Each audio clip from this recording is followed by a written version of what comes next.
Du 30 mars au 2 avril, dans le cadre du Festival du premier roman et de la littérature contemporaine, nous devrions nous réunir autour de 18 primo-romanciers, entre autres, bien évidemment, parmi ces auteurs confirmés. Et ces primo-romanciers vont vous être présentés, ainsi que leurs romans, bien évidemment, vont vous être présentés par Anne-Sophie et un panel de lecteurs sélectionneurs.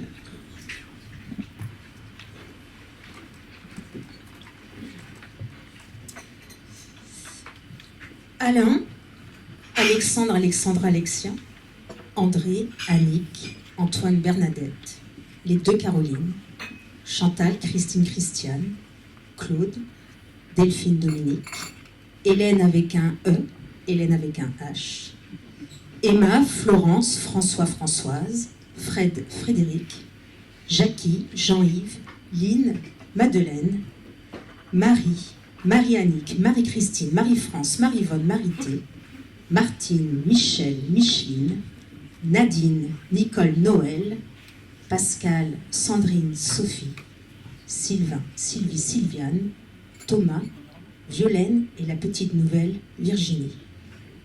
Ils étaient 49 cette année. 49 lecteurs et lectrices déterminés à lire les 220 premiers romans reçus. Soyons clairs, tous n'ont pas lu les 220. Certains en ont lu 5 ou 6, histoire de participer, de faire avancer le schmilblick. D'autres plus motivés en ont lu une vingtaine. Et enfin, les plus ambitieux, entre 60 et 80. Mais les 220 ont été lus, tous sans exception. 49 lecteurs et lectrices venus pour la même chose, lire et sélectionner, mais tous uniques dans leurs attentes, leurs exigences, leurs rituels de lecture. Comme Marie-Vonne, qui ne veut lire que des bons romans. Comme Caroline, qui emprunte de premiers romans, même s'il en reste 3 à la maison, mais elle compte bien en lire 2 d'ici la fin de semaine, alors si elle veut partir avec 4 premiers romans, ce serait mieux. Comme Michel, qui n'aimerait lire que des romans potentiellement sélectionnables. Ou Frédéric, Emma et Caroline, le trio de lectrices spécialisées en premiers romans ados. Ou Françoise, qui embarque les premiers romans jusqu'en Corse. Ou Alexandre, qui tous les lundis matins m'envoie par mail ses fiches de lecture. Ou Christiane, rarement d'accord avec les avis d'Alexandre, quoique. Ou Christine, qui en septembre ne veut plus lire de premiers romans. Elle sature complètement, mais qui, tout compte fait, part avec un livre sous le bras. Ou Alain, discret, mais au jugement plein de finesse. 49 lecteurs et lectrices ont lu 220 premiers romans, 210 premiers romans adultes. À cela, nous avons ajouté une petite dizaine de premiers romans ados. 9 mois de lecture, de janvier à début octobre, près de 1000 fiches de lecture, 7 réunions pour débattre, retenir, évincer. Et une ultime réunion qui s'est déroulée jeudi dernier, pour ne retenir que la crème de la crème. 18 titres sélectionnés par des lecteurs et des lectrices, pour des lecteurs et des lectrices, qu'on se le dise. Jeudi dernier, après 5 heures de délibération, nous apprenions que le prix Nobel de littérature était décerné à Annie Ernaux. Annie Ernaux, figure du féminisme et première femme française lauréate de ce prix. Annie Ernaux, comme le disait Céline, que nous avions accueillie en 2005 dans le cadre de notre saison littéraire ici à Laval, dans ce même lieu. Et au moment même où nous apprenions cette distinction, nous réalisions que notre sélection est, heureuse coïncidence, très féminine. Féminine par ses autrices, puisqu'elles sont 13 parmi les 18 primo-romanciers, féminine aussi dans ses héroïnes. Découvrons maintenant et ensemble cette sélection avec la participation de 18 lecteurs et lectrices qui eux-mêmes ont fait partie des 40 lecteurs et lectrices. Qui connaît Ibrahim Kachouch, figure emblématique de la révolution syrienne? Ibrahim Kachouch était pompier, poète et chanteur. Ibrahim Kachouch n'était pas pompier, mais agent de sécurité à la caserne de pompiers. Analphabète, donc certainement pas poète. On ignore tout d'Ibrahim Kachouch, excepté qu'il était l'auteur d'un hymne révolutionnaire, qu'il était résistant et que l'on a retrouvé son corps. Ibrahim Kachouch de Maxime Actis, publié aux éditions de l'Ogre, le coup de cœur de Pascal. Un voyage en camion Un voyage en camion vers la Syrie, un périple intérieur. Voici un court poème qui, je trouve, va bien à ce livre. Un homme enchaîné, au soir, cherche la lumière et de loin la touche du bout des doigts. Frêle, elle a glissé sur les murs du cachot, salué la table, la chaise, la paillasse. Arrêtée près de l'homme, elle s'est étendue comme une compagne. Il la respire sur sa peau, une étincelle, une liqueur, un souffle de vie déposé sur les lèvres. Il boit le joyau. Et la nuit, pour lui, déplie son poumon d'encre. Alors, petite parenthèse, cet extrait ne sort pas du livre, et je n'en connais pas l'auteur. Mais j'ai trouvé qu'il convenait parfaitement à ce que vous pourriez lire si vous y fassiez. Merci Pascal. Vous parlez un peu plus fort.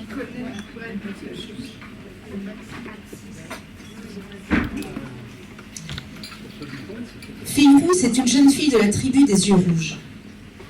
Fille Rousse veut chasser, pêcher, courir, se battre comme font les garçons de son âge. Elle refuse catégoriquement le rôle dévolu aux filles et aux femmes de sa tribu. Fille Rousse veut gagner le droit d'être, de vivre à sa guise et de disposer de son corps. Et pour cela, combattre les préjugés, les traditions, les siens. L'arbre de colère de Guillaume Aubin, publié aux éditions La Contralée, le coup de cœur d'Annick. Est-ce une fille ou un garçon? Cette question, on se l'est déjà posée dans les espaces publics. Cette question se pose il y a de ça quelques siècles sur le continent américain.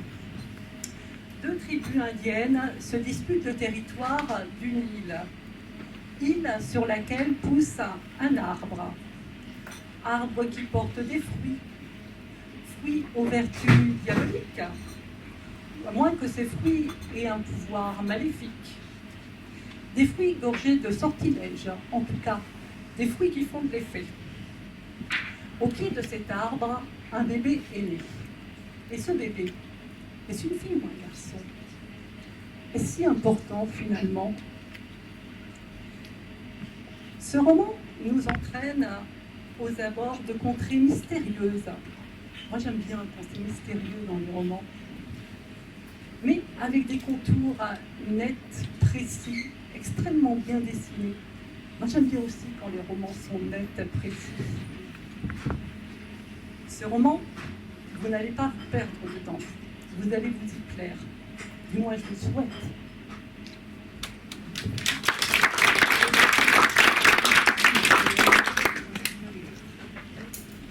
Voici Erika de retour au Rwanda après 20 ans d'exil. Erika se confie, se révolte, s'interroge. Face à l'amour perdu, face aux atrocités et aux blessures qui hantent son pays, face aux grandes douleurs incarcérées dans les corps des survivants. Erika refuse d'oublier, résiste, respire. Erika ou la fougue d'être vivante. Ainsi pleurent nos hommes de Dominique Sélis, publié aux éditions Philippe Ray, le coup de cœur d'Hélène.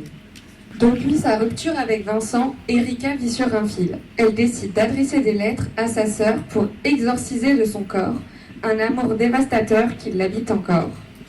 Elle raconte son histoire, mais également celle des êtres fragiles auxquels elle s'est attachée, qui eux aussi tentent de vivre. Tous ensemble, autour de bières qu'ils partagent, ils reconstruisent une nouvelle famille qui illuminera ce roman.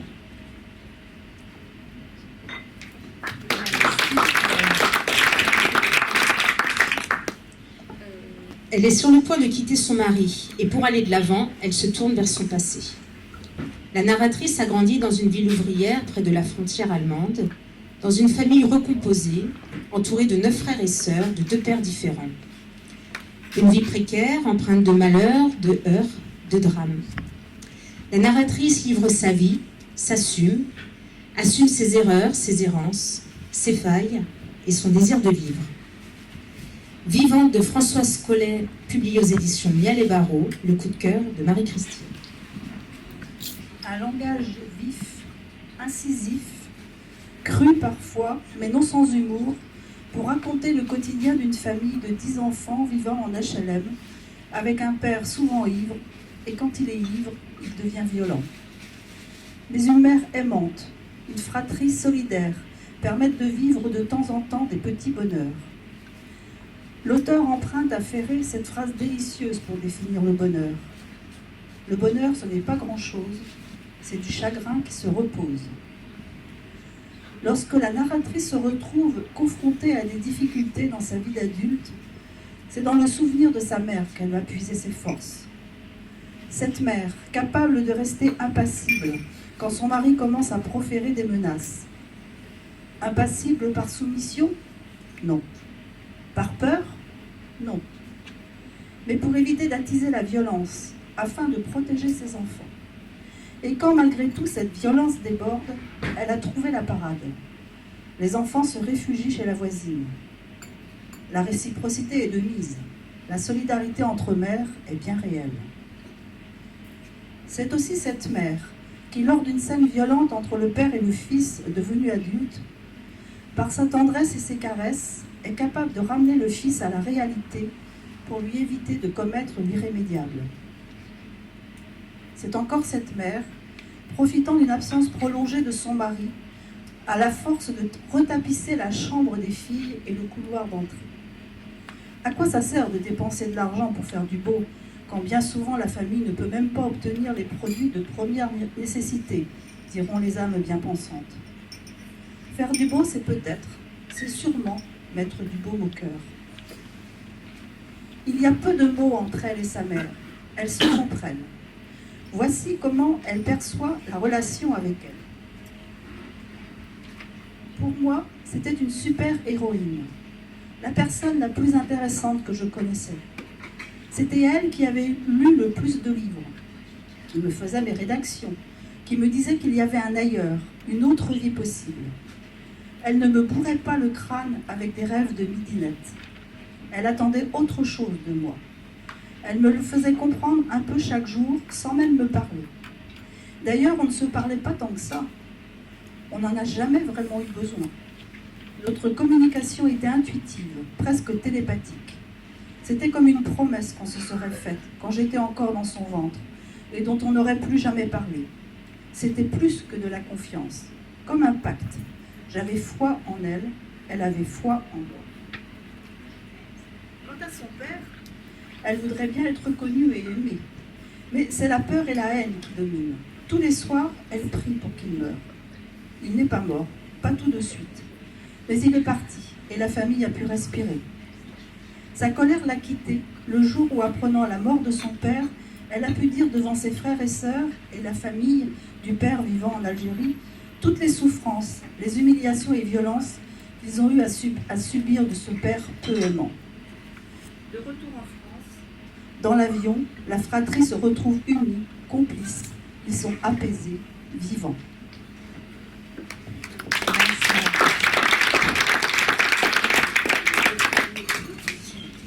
Aulus, village des Pyrénées ariégeoises. Aulus est son hôtel désaffecté, son église, sa mairie, 2 rues, 3 commerces et une centaine d'habitants. Aulus au cœur de la flore et de la faune sauvage, Aulus et ses vestiges de la belle époque. Aulus c'est aussi sa mine désaffectée et sa centrale hydroélectrique. Aulus fragile et nostalgique, Aulus terminus géographique. Aulus de Zoé Cossons, édition L'Arbalète Gallimard, le coup de cœur de Thomas. Première page, premières images, Aulus. Aulus les bains, cure thermale, curée terminée, la messe est dite. Les hommes passent au cimetière et les murs en pierre restent de marbre. Lieu, Aulus. Aulus les bains, je me répète, c'est le syndrome des poètes. Autrice, Zoé Cosson, et si les mots sont les vêtements de l'émotion, alors nos stylos habillent nos phrases. Mais peuvent-ils vraiment sauver nos villages du naufrage? Dans le bus littéraire, les métaphores roulent des airs de villages d'antan et d'hier. C'est le début, c'est le terminus. Parce qu'on ne passe pas à Aulus, on s'y rend. Comme on baisse les armes, on s'y rend, comme on y laisse des larmes. Cet inventaire littéraire est une photographie dépliée d'un village adossé au flanc d'une montagne sans phare où le fardeau des fantômes confère aux phrases une fraternité géographique des pierres qui se la ferment. Bon gré, mal gré, les bains sont arrivés à leur terme. Aulus est un village au visage désolé, mais faut-il pour autant s'excuser du temps qui n'a cessé de filer? Restent les papillons en papier à l'encre bien ancrée, restent les mots qui jouent le rôle des matons pour ne pas que les bâtiments s'enfuient.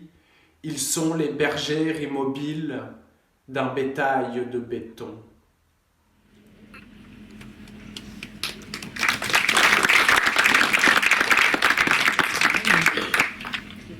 Vadim Baranov, retraité du pouvoir et des affaires politiques, raconte ses années au service du tsar, comme il appelle Vladimir Poutine.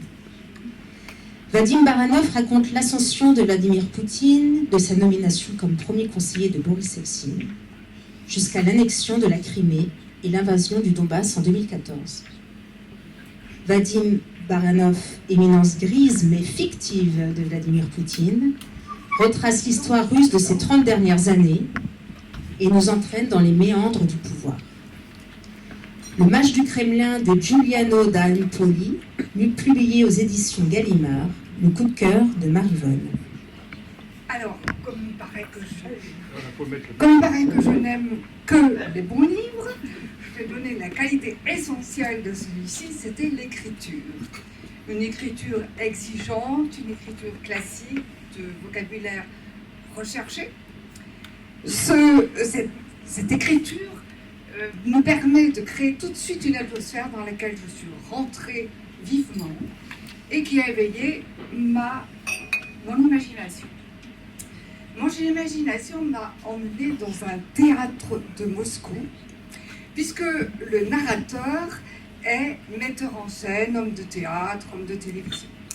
On lui propose donc le rôle de sa vie, à savoir trouver un remplaçant qu'on va montrer à l'Occident, à Boris Eltsine qui est en fin de vie et qui n'a pas laissé de bons souvenirs, qui était la risée du pays, à Gorbatchev qui a cassé en 1000 morceaux l'URSS. Il faut donc trouver quelqu'un de bien. Alors bien, jeune, sportif, pas cultivé, fort, ayant un peu d'autorité. Voilà ce que recherchent dans la première scène de la pièce de théâtre les hommes, les dirigeants du Kremlin, oligarques, etc., courtisans, etc. Donc on trouve, après recherche, on se gratte la tête et tout, on trouve Vladimir Poutine. Ah mais il est très bien, il ne parle pas, il est très lisse, il n'est pas très intelligent, il est très sportif et il sort du KGB. Merveille, il va rétablir l'autorité.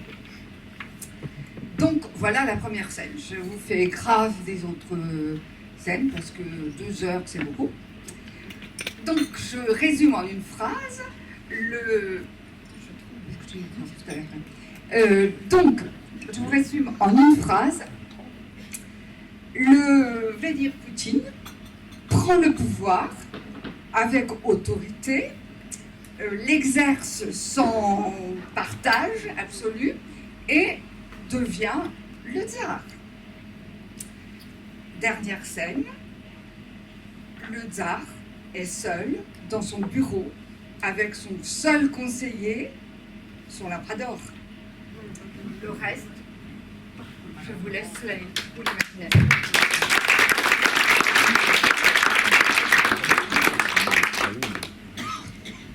Voici le drôle, un gamin de 12 ans parmi sa troupe de mercenaires. Le drôle est doux et rêveur, amateur de poésie et de chant, tout le contraire des mercenaires de son clan.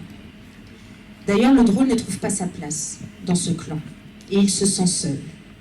Jusqu'au jour où il tombe nez à nez avec une dragonne. La dragonne est le drôle de Damien Galisson, publié aux éditions Sarbacane, Premier roman ado sélectionné en partenariat avec la librairie Je Bouquine, La Dragonne et le Drôle, les coups de cœur d'Emma.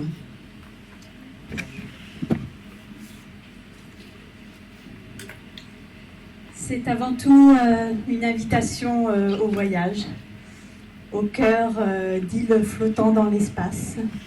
C'est une immersion totale dans un espace-temps surprenant, où se côtoient le sombre et le beau. C'est un monde sans foi ni loi, illuminé par la poésie. Alors que la nuit tombe, nous traversons le vide, sur un grand tronc couché entre deux petites îles. Le cheval n'aime pas ça. Ce n'est pas comme un pont, ce n'est pas plat sous les sabots. Et comme je le comprends, le vide, vilain, vorace, semble happer le vent, aspirant au néant vers l'infini puits du monde.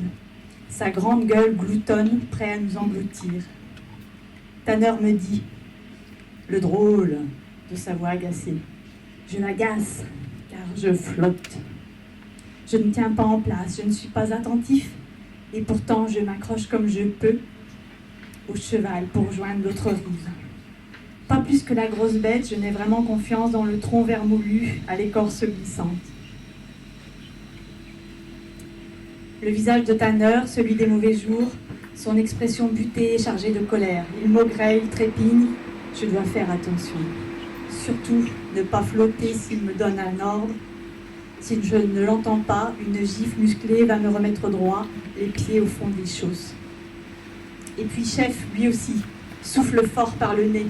Il sait qu'on peut passer, que les ponts relient les îles, car ses cartes le montrent. Il veut avoir raison, car il est le chef. Mais on ne le voit pas, le foutu chemin, la dernière vraie route. Et il n'est pas question de faire demi-tour, de le suggérer, de commenter. Alors qu'on sait tous qu'on est perdu, qu'on s'empêtre, qu'on s'entête.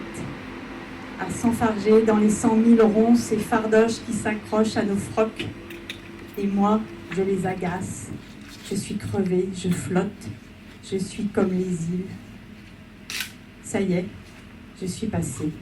Je tire sur la longe, le cheval me suit. Certaines îles par blocs restent les unes aux autres telles des grappes, retenues par des liens invisibles. On les relie alors, de ponts, de passerelles, de pierres, de cordes de bois ou encore de racines. Mais même relié ainsi, le bloc vogue, s'en va, s'en vient. Et les îles aussi se déplacent dans l'air sur différents étages. Les hautes volent plus haut, les basses circulent plus bas. Les indécises, dans leur cycle, montent et redescendent. Je connais certaines îles et leur calendrier. Aria, Barcasse, la Grue, Croise, Bouillotte et Queue d'Âne à la saison des pluies. Magache, Mandingue, La Courte, où l'on élève des chèvres, et d'où l'on peut rejoindre les auberges de Paqueline, d'où partent tant de ponts, vers Jabot, vers Plancarde, vers Ponante et Piché. Les îles Cazes, les nomme-t-on. C'est là que je suis née, Rodi aussi. Elles ont de drôles de noms, nos îles, comme moi.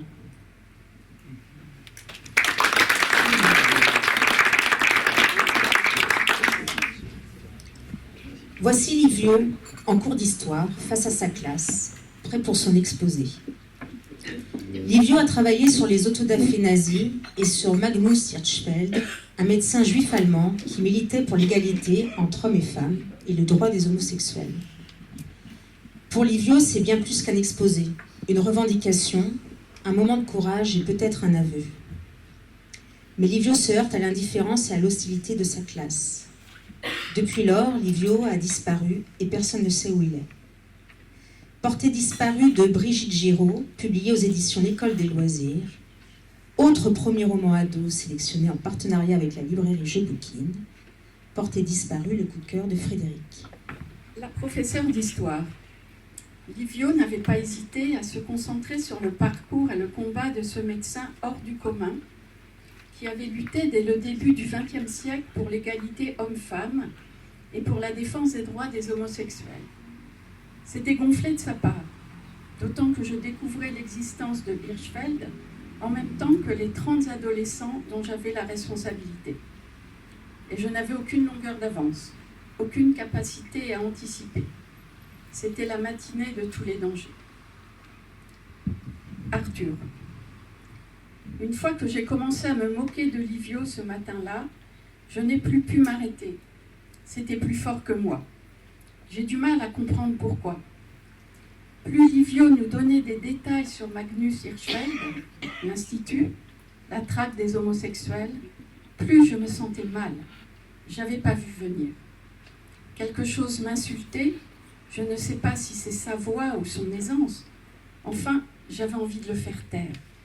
Ce qu'il nous racontait, on s'en foutait, vu qu'on n'était pas concernés. Qu'il aille raconter ça à d'autres, à ceux comme lui. Livio, ce qui a suivi, il faut aussi que je vous le raconte, si vous voulez comprendre dans quel état je suis et pourquoi j'ai choisi de prendre la tangente.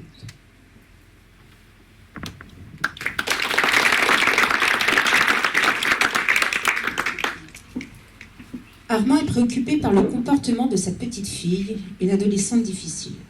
Armand est dépassé par son époque et par la marche du monde. Son incompréhension et son désarroi le rongent. Armand s'inquiète et ses craintes se révèlent véritables dès lors que sa petite fille disparaît. Confronté à l'impensable, Armand devient alors témoin et acteur impuissant. Il y aurait la petite histoire d'Elsa Jonquet-Kornberg, publiée aux éditions Incultes, le coup de cœur d'Alexandre. Je vais essayer d'être comme le roman, court et intense. J'ai eu l'impression de faire partie du roman dès la première scène, d'accompagner le grand-père et de ressentir son angoisse et voilà, tout son espoir.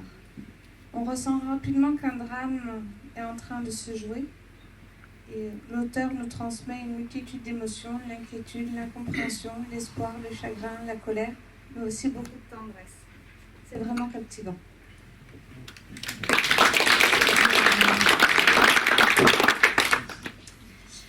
Voici Laetitia, de retour chez ses parents en Lorraine après 7 années d'études dans une école de commerce pour finir employée dans un complexe skiable. Laetitia n'aime pas son travail, le trouve complètement absurde, comme tant d'autres choses. Obsédée par la catastrophe climatique en cours, Laetitia milite contre l'enfouissement de déchets radioactifs dans sa région. Laetitia est fragile, Laetitia est en deuil, Laetitia est en décalage avec sa famille, avec son époque. Laetitia est en colère, Laetitia est prête à tout. Partout le feu d'Hélène Laurin, publié aux éditions Verdier, le coup de cœur de Caroline. Partout le feu. L'activisme écologique au cœur de ce roman qui porte une voix, celle de la lutte. Scène de fête, scène de sabotage, scène de famille, scène d'amour, scène tendre parfois, scène qui se succèdent et s'enchevêtrent autour d'un personnage entier, sans concession, qui jamais ne plie, ni renonce, ni recule. La lutte partout, tout le temps.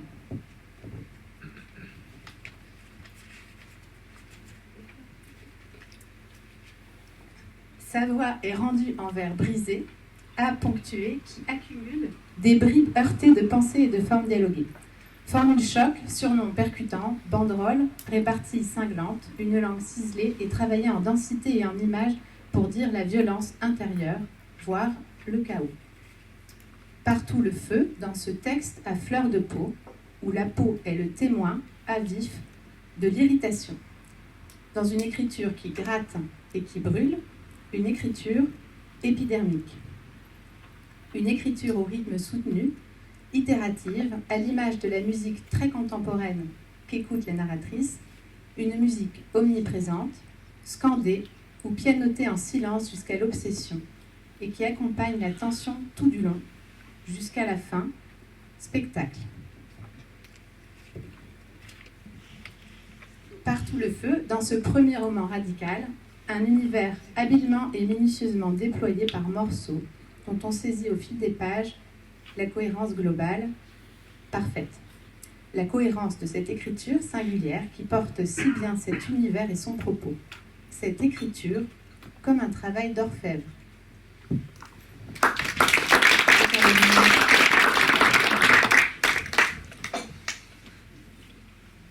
Mia aurait dû connaître une enfance et une adolescence protégée, choyée. Famille factice et dysfonctionnelle, violence, silence, souffrance. Mia est une survivante.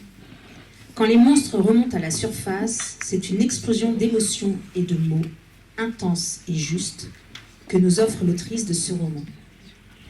Une mère éphémère d'Emma Marsante, publiée aux éditions Verdier, le coup de cœur de Marité. Je vais vous lire quelques extraits du roman pour vous donner une idée un peu de l'atmosphère et de l'ambiance. Je vais reprendre un peu tes paroles, Anne-Sophie, tu m'as piqué mes mots. Le premier extrait, donc un milieu qui est décrit. Ma vie est construite en étages, l'enfance à Neuilly est le socle. Immeuble bien rangé, pierre agrafée, balcon modèle. Double rangée de marronniers.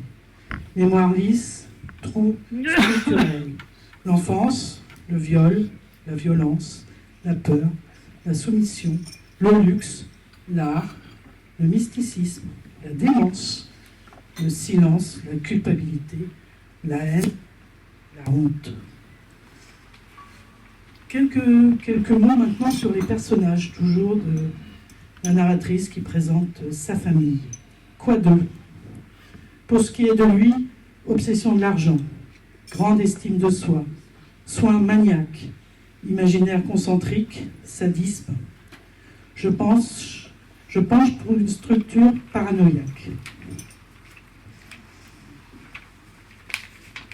Elle, donc c'est la mère, elle, l'acrobate, lente marche sur un fil translucide, tendu entre deux mondes qu'elle a créés et qui s'ignorent.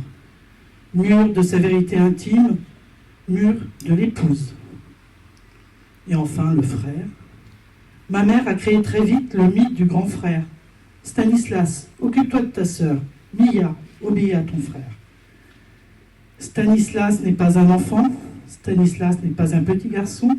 Stanislas est un chef. Stanislas est mon chef. Bonne lecture.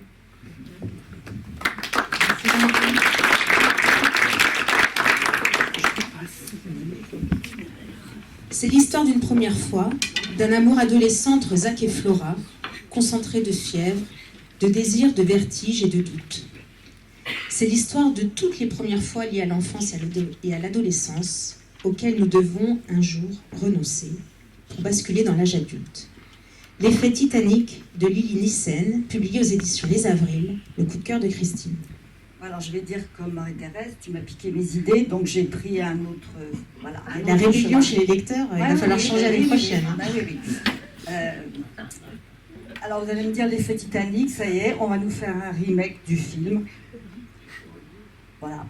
Bon, effectivement, ça se passe au Havre. On est à la mer, bord de mer. Il y a des bateaux. Bon, Titanic n'est pas allé au Havre, mais à Cherbourg, c'est pas très loin.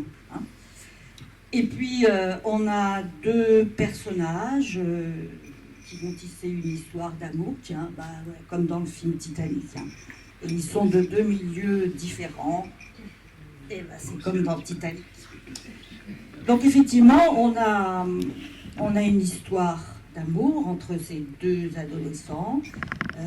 La fièvre, le premier amour, enfin, je vous passe les détails. Et puis, il y a une autre histoire. La narratrice parle de sa propre histoire. Je me suis dit, tiens, un roman dans le roman. Oh ben ça, c'est déjà fait. Hein. Mais c'est très bien fait. J'ai eu l'impression d'avoir affaire à des poupées gigognes.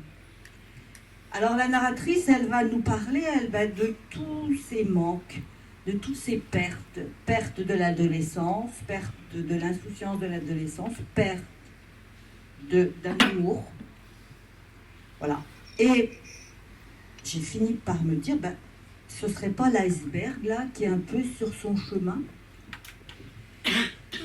Mais au fait, je me suis dit, deux histoires, mais ça n'en fait peut-être qu'une.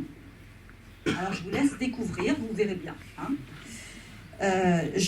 Moi, je me suis laissée emporter par l'écriture, qui est extraordinaire, avec des phrases percutantes, des phrases très poétiques, des silences pleins d'images, Des méandres aussi, où quelquefois j'ai eu l'impression de me perdre un peu parce que la narratrice utilise le je, puis après le tu, puis après il, puis après elle, puis après nous. Mais j'ai fini par trouver le chemin. Alors, je vais juste vous dire le titre de la dernière partie du livre. Et je vais vous laisser méditer cette phrase-là. Le vivant grandit des naufrages. Je vous avais dit que c'était Titanic. Hein ?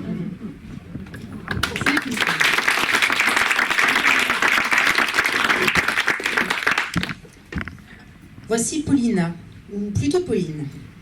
Paulina, née en URSS, devient Pauline à son arrivée en France. Paulina, c'est la Russie de l'enfance. L'appartement communautaire à Moscou, la datcha des grands-parents, la Totianina, les années 91-93 avec l'arrivée du capitalisme et le premier McDo. Pauline, c'est l'exil en France, la découverte de la langue française, la maternelle, la première raclette, les minicums et l'administration française avec laquelle Pauline a rendez-vous 20 ans plus tard. Car Pauline veut retrouver Paulina, son prénom. Tenir sa langue de Paulina Panasenko, publié aux éditions de l'Olivier, le coup de cœur de Bernadette. Voilà, donc j'ai choisi de vous faire partager ce premier extrait qui m'a ému. Il s'agit de l'entrée à l'école maternelle de Paulina. Donc c'est la page 69. L'immense femme adulte informe ma mère de mon mutisme. On me parle encore et encore de la langue qu'il me manque, la langue du français. C'est pour elle que je dois y aller. Je dois retourner à la maternelle tchik pour qu'elle me pousse.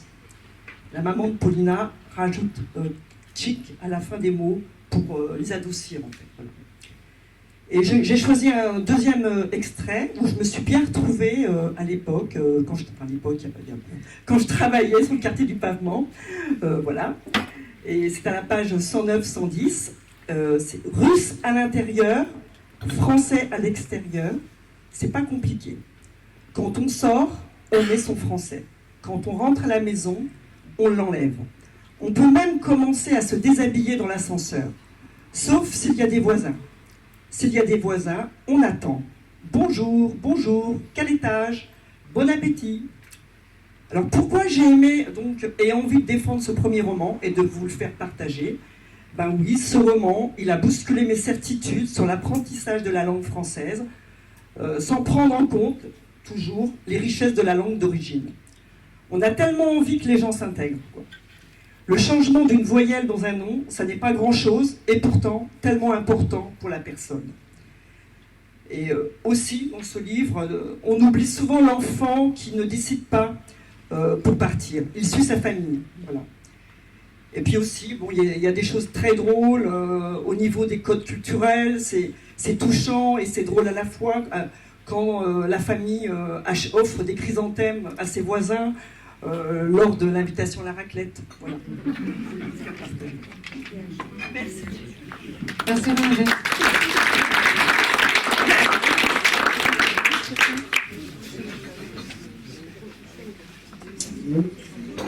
Voici Clovis, de retour au domaine des douves, la propriété familiale. Clovis face à la résurgence de ses souvenirs d'enfance. Souvenirs cruels et merveilleux d'une famille mi-déjantée, mi-toxique. C'est aussi une plongée dans les souvenirs de ce domaine luxuriant, entre chenilles centaures aux poils crépus, tiques géantes, pins siffleurs, pêchers venimeux, des cerfs blancs, des vers croqueurs, des oiseaux rasoirs, et j'en passe. Clovis, submergé par ses souvenirs, comme perdu dans un tableau de Jérôme Bosch, baroque et foisonnant. Le domaine des douves de Benjamin Planchon, publié aux éditions Miel et Barreau, le coup de cœur de Sylvie. Alors décidément, Anne-Sophie, je vais lancer une révolte collective. Tu m'as également piqué mes idées. C'était tout à fait ce que je voulais dire. C'est vous qui piquez les miennes. Hein. Ouais, ben non. Ou alors on a lu les mêmes livres, c'est peut-être ça. On a peut-être lu les mêmes livres, mais tu as dit les mêmes choses. Alors je vais répéter un petit peu. Je vais répéter un petit peu ce qu'a dit Anne-Sophie. On m'entend bien là? Oui. C'est-à-dire que pour écrire le domaine des douves, l'auteur s'est inspiré de l'œuvre de Jérôme Bosch. Et si vous voyez l'illustration de couverture, c'est un fragment de son célèbre tableau « Le jardin des délices ». Donc c'est à la fois un jardin paradisiaque, c'est à la fois le paradis et l'enfer, le domaine des douves. Et c'est une histoire très très curieuse, vraiment où le dépaysement est total. Hein. On arrive dans une réalité complètement déformée, un univers décalé, en fait, où notre réalité n'a plus cours du tout. Alors, comme disait Anne-Sophie, c'est l'histoire de Clovis, qui a passé sa jeunesse dans ce domaine des Douves, au milieu d'une famille complètement déjantée aussi. Et il doit venir identifier sa grand-mère qui a brûlé complètement dans l'incendie de sa maison. Donc ça commence d'une manière assez classique, mais très vite, ça dérape. C'est-à-dire que, par exemple, sur la route, le GPS de la voiture se met en panne, enfin, ne connaît pas, en tous les cas, le domaine des Douves, et il se produit des choses complètement décalées. Par exemple, un cheval va prendre l'autoroute à contresens, un cheval blanc. Bon, on se dit c'est curieux quand même, mais plus ça va, plus il arrive au domaine des Douves et plus la réalité va déraper. Et à la fin, on arrive en pleine folie. Et c'est un monde vraiment à la Bosch. On se croirait vraiment dans un tableau. Et c'est très inquiétant également. C'est à la fois comique et inquiétant. Mais il y a des êtres qui n'existent pas dans ce jardin du domaine des Douves, par exemple. Comme disait Anne-Sophie, des péchés venimeux, j'ai relevé les hérons à double bec, les fleurs qui explosent et qui étranglent des chiens. Il y a un arbre à viande aussi qui produit des gigots, des tiques laitières géantes aussi que la grand-mère, c'est un personnage haut en couleur, va traire et qui produisent un lait hallucinogène. Donc vous voyez, c'est complètement décalé. Et l'auteur a effectué un travail considérable sur les images et sur la langue. Et ce qui m'a énormément plu, c'est que ces images sont amenées par petites touches, mais ça nous frappe vraiment l'imagination. On visualise très très facilement ce monde complètement fou, complètement dingue, avec une famille de fous aussi. Parce que, également, l'auteur va nous parler des drames familiaux, en particulier de la haine avec les voisins. Il y a une haine à mort avec les voisins. Et une histoire qui rappelle Roméo et Juliette, qui produit des grands bouleversements dans la famille. C'est-à-dire, il y a un oncle qui s'appelle Rodrigue, et qui va tomber amoureux d'une voisine. Mais ça va créer des drames. Et également, le temps est détraqué dans cette famille. Et dans ce jardin, parce que il y a des vers croqueurs qui vont croquer le temps. Donc ça produit des boucles temporelles. Et la mémoire peut aussi se détraquer complètement. Donc à la fin, on ne sait plus où on est, mais j'ai eu qu'un regret en lisant ce livre pour la deuxième fois cet après-midi, c'est de rendre le livre à Anne-Sophie. J'ai eu vraiment, je peux dire, en voyant la fadeur de la réalité, en voyant de quel ennui est le réel. Enfin, le réel paraît tellement ennuyeux que je n'avais pas envie d'en sortir, en fait. Et je n'attends qu'une seule chose, c'est l'apparition du deuxième roman. Enfin, c'est un roman absolument extraordinaire. Je dirais fantastique dans tous les sens du terme. C'est-à-dire cette écriture pleine de folie, de travail sur la langue, de travail sur les images. On n'a absolument jamais vu ça, mais jamais. Donc, lisez le domaine des Douves si vous voulez vraiment vous perdre dans les images et dans la folie de l'auteur.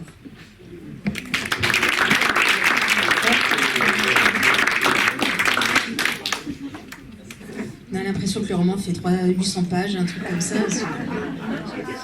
Non, mais il y a tellement de choses, c'est foisonnant. Voici Fernand, mineur, coincé au fond de la mine, au fond du trou.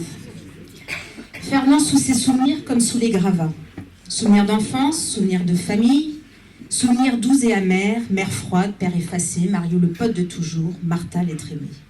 Et ce foutu oiseau, oiseau de malheur. Berline de Céline Rigui aux éditions Le Sonneur, le coup de cœur de Jean-Yves. C'est assez rigolo, si on peut dire, parce que alors là, on est à milieu, si je puis dire, du bouquin précédent. Là aussi, je sais pas. Mettre le micro devant la bouche. Moi, j'ai vraiment beaucoup aimé ce roman. Ça me paraît d'une qualité littéraire absolument. Enfin, voilà, quoi. Finalement, je suis pas. Je lis. Je trouve qu'il y a un style, il y a une écriture poétique, une métaphore expressive, qui rendent la lecture un très bon. Donc on est au fond de la mine, hein. C'est nettement moins rigolo et moins foufou que le livre précédent. Mais bon, c'est aussi la littérature, c'est peut-être la vie, quoi. Ça, c'est mon petit côté à moi. Il est ses souvenirs comme les gravats. Et ce chaos lui éclaircit la mémoire. Ce monsieur, il est au fond d'une mine. Ça fait 2-3 jours qu'il est là. Hein. Le dos en compote, dit l'autrice. Un comble, non, il est dans le noir absolu, rendu presque aveugle depuis 2 ou 3 jours, et bizarrement, il y voit de mieux en mieux. En lui, ça se rallume. Pommes, cerises, oiseaux, les oiseaux noirs, les hommes oiseaux. Si on oublie ici, lui aussi, comme le père, se transformera en homme oiseau. Il les a toujours imaginés comme ça, les morts, depuis qu'il est petit.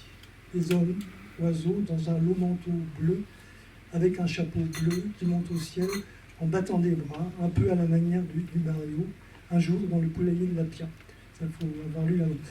Mais avec de l'élégance. Et ils s'envolent, les morts, vers le firmament, en une sorte de valse longue. Il pense valse parce que c'est le mot qui lui vient. Il aurait pu dire pouic, cha-cha, valse, mais ça lui semble plus décent pour parler des morts qui montent au ciel. 1, 2, 3, dansent et volent, font la ronde. C'est ainsi qu'il les a toujours vus dans leur manteau bleu et sous leur chapeau bleu. Un visage sans bouche, sans nez, sans yeux. Un visage où pourrait s'inventer tous les visages. Et ils volent, et ils valsent. 1, 2, 3, 1, 2, 3, dans un calme immense. Merci Valérie.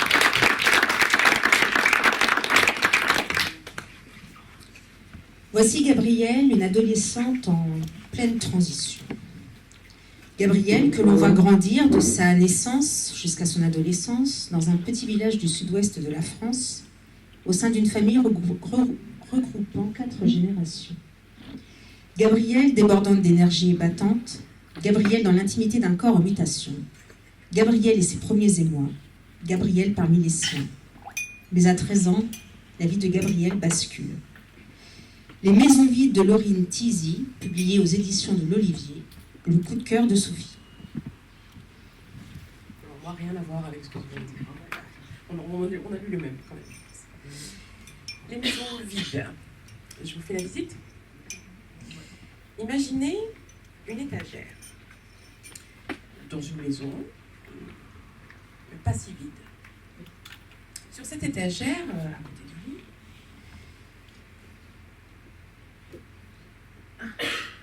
un nez rouge. Vous comprendrez pourquoi.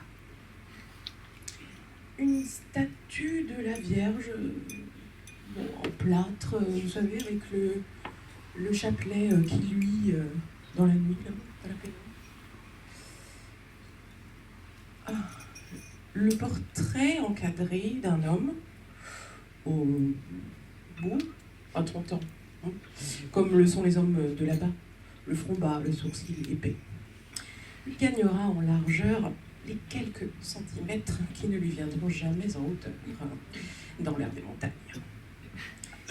Et un ensemble de poupées russes. La Mémé, la Maria, d'origine basque, l'arrière-grand-mère, qui vient asseoir ses 80 ans à côté de chacun dans ses maisons, pas si vides, la canne rageuse à la main et le verbe aussi haut que polyglotte. Mamie Jo, qui passe la serpillière, pragmatique. Je passe sur toutes les tantes et cousines alignées par ordre de taille, médisantes, moqueuses ou juste maladroites. Quelques docteurs aussi. Et Jackie, l'entraîneur, intraitable. Et Suzanne, la mère, fragile incarnation de l'attention, de l'omniprésence soumise. Puis enfin, la voici. Mais en fait, elle est là. Tout le roman, hein, c'est d'elle dont on parle. Gabrielle. Soleil maigre. C'est elle qui joue le jeu de la voltige sur les parquets qui grincent, chacun de ses déplacements étant un exercice de grâce. mais de souffrance aussi. Car vous le verrez, et je vous laisse sur cette image, Gabriel crache des araignées.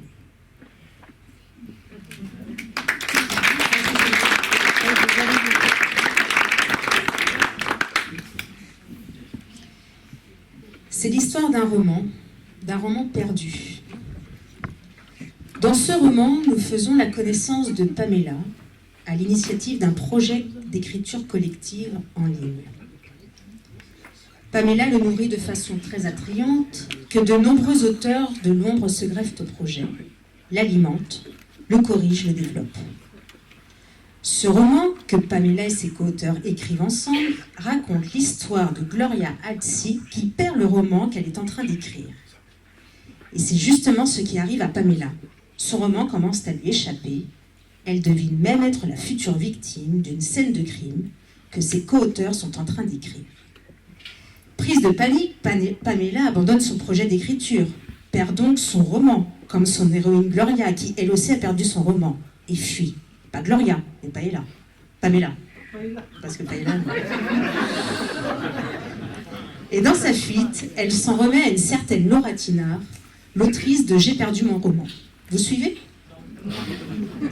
Pour faire simple, J'ai perdu mon roman est ce roman dans lequel vit Gloria, que Pamela perd et que Laura écrit. Vous l'aurez compris, un roman pour brouiller les pistes, un roman déjanté, un ovni littéraire. J'ai perdu mon roman de Laura Tinard, publié aux éditions Le Seuil, le coup de cœur d'Alexandre. Bonsoir.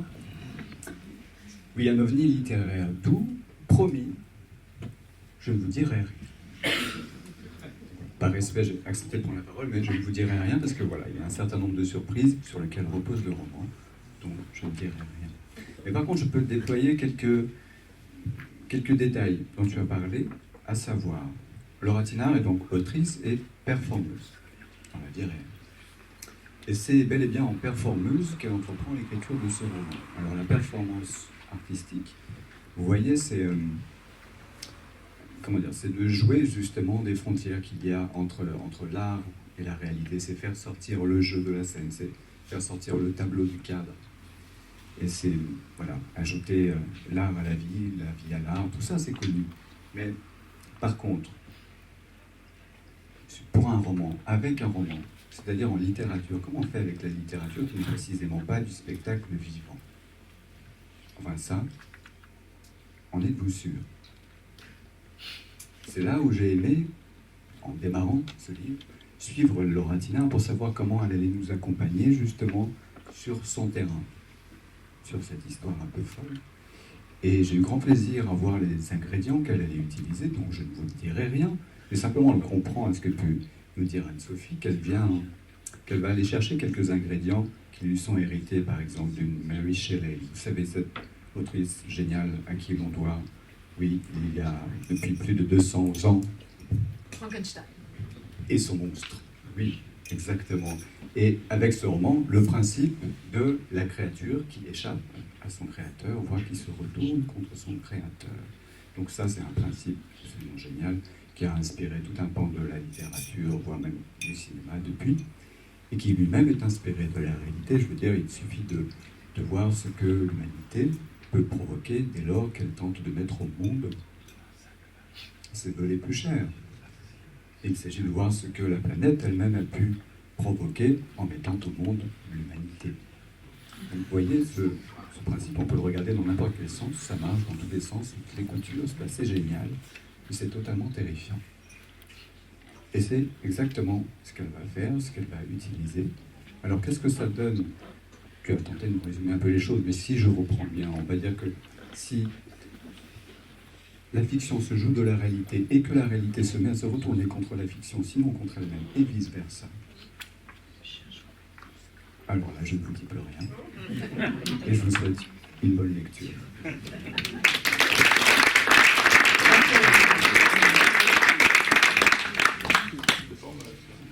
Bienvenue dans la famille Simard-Dutheil. Dans la famille Simard-Dutheil, je demande Feu le Père, Claude, entrepreneur du BTP, mania des autoroutes au Moyen-Orient. Je demande la mère, Isabella, italienne déjantée, férue de chirurgie esthétique, filant le parfait amour avec le jeune Marco. Je demande également les 3 enfants, Paul, le fils aîné, influenceur politique et lanceur d'alerte sur YouTube. Clotilde, la fille, mère de famille très dévouée. Et Samuel, le fils cadet, célèbre chirurgien plasticien et directeur d'une clinique réputée. Dans la famille Simard-Dutheil, je demande le fils caché, Ferras, né de l'union secrète de Feu le Père et d'une Syrienne, ce fils caché qui, suite à la guerre en Syrie, souhaiterait trouver refuge en France. Mais dans la famille Simard-Dutheil, personne ne veut avoir affaire avec ce Ferras. Patte blanche de Kinga Wierzykowska, publié aux éditions Le Seuil, le coup de cœur de Dominique. Alors comme je savais que tu allais présenter toute la famille, je ne vais pas en parler. Et moi, je vais vous dire pourquoi j'ai eu un coup de cœur pour cette patte blanche, en espérant que peut-être cela vous donne envie de le lire. Alors j'en ai aimé, vous m'entendez ? Oui, en fait. J'en ai aimé l'écriture qui est actuelle, avec beaucoup de dialogues, mais qui ne sont pas matérialisés entre guillemets ou avec des tirets, ils sont intégrés dans le récit. Et sans que ça gêne le moins du monde de la lecture, qui reste vivante et fluide. On visualise très bien les échanges et les personnages ont de l'épaisseur. La construction du roman aussi, je l'ai trouvé habile. Une spirale qui prend forme autour d'un individu, puis s'élargit à la famille, aux relations, à la société, jusqu'aux frontières, au-delà desquelles il y a danger, intrus, ennemi.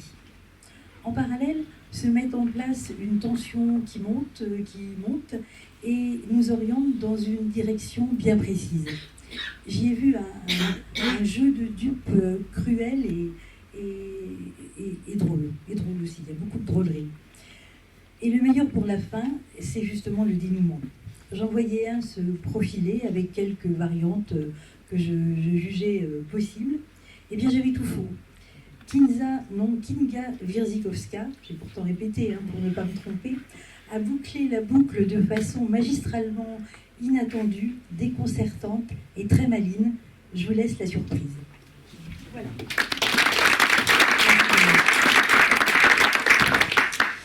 Voici donc la crème de la crème, sélectionnée par, je le répète, 49 lecteurs et lectrices de Lecture en tête.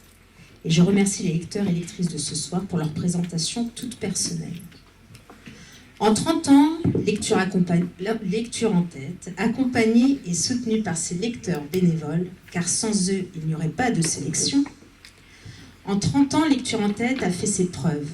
La qualité littéraire à laquelle nous sommes particulièrement vigilants est reconnue par l'ensemble des professionnels du livre, tout autant que par les lecteurs de la Mayenne et hors du département, qui nous suivent de près et qui répondent présents au festival. Depuis 30 ans, Lecture en tête sélectionne, porte, défend coûte que coûte le roman contemporain, francophone, et les jeunes auteurs.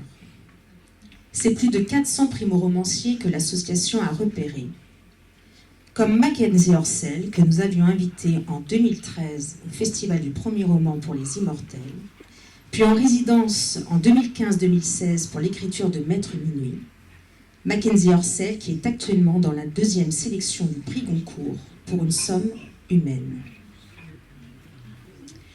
Selon l'écrivain et enseignant-chercheur Laurent Flieder, si je le dis bien, c'est au roman qu'il revient d'approcher la gravité, de peindre la détresse et de prendre du recul.